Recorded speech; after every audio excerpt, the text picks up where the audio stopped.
আম ওঠার সঙ্গে সঙ্গে প্রতি বছর আমের আচারটা বানানো হয়, কিন্তু এবছর কোনো একটা কারণে আমের আচারটা আর বানানো হয়ে ওঠেনি।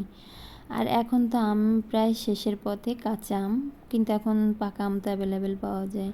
আমটা একটু লাল লালও হয়ে গিয়েছিল, তারপরেও কিছু করার নাই, আসলে এরকম আম ছাড়া এখন পাওয়াও যাবে না, একদম কাঁচা যে আম। তো এই আমটাই আমি কেটে ধুয়ে নিয়েছি, আর এর থেকে কিন্তু প্রচুর কালো জল বের হয়, এই জন্য আমি একটু আমটা ধুয়েই নিই।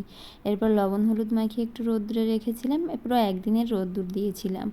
এরপরে একটা মশলা তৈরি করে নিয়েছি, মশলাটা ভেজে উঠিয়ে নিলাম। আর আচারটা আমি কিন্তু তৈরি করেছি গুড় দিয়ে, আর এই গুড়ের আচারটার কালারটাও যতটা সুন্দর আসে, খেতেও কিন্তু অনেক টেস্ট লাগে।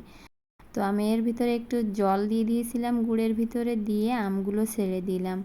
আমটা না একটু মিষ্টি মিষ্টি ছিল, খুব বেশি টক ছিল না, এর জন্য মিষ্টির পরিমাণটা একটু কমই দিয়েছিলাম। আধা ভাঙা করে রাখা মশলাটা দিয়ে একদম নামিয়ে নিলাম। এই কিন্তু রেডি হয়ে গেল আমের আচার। আর এই আচারটা খেতে আমার সোনা বাবু দুটো খুবই পছন্দ করে।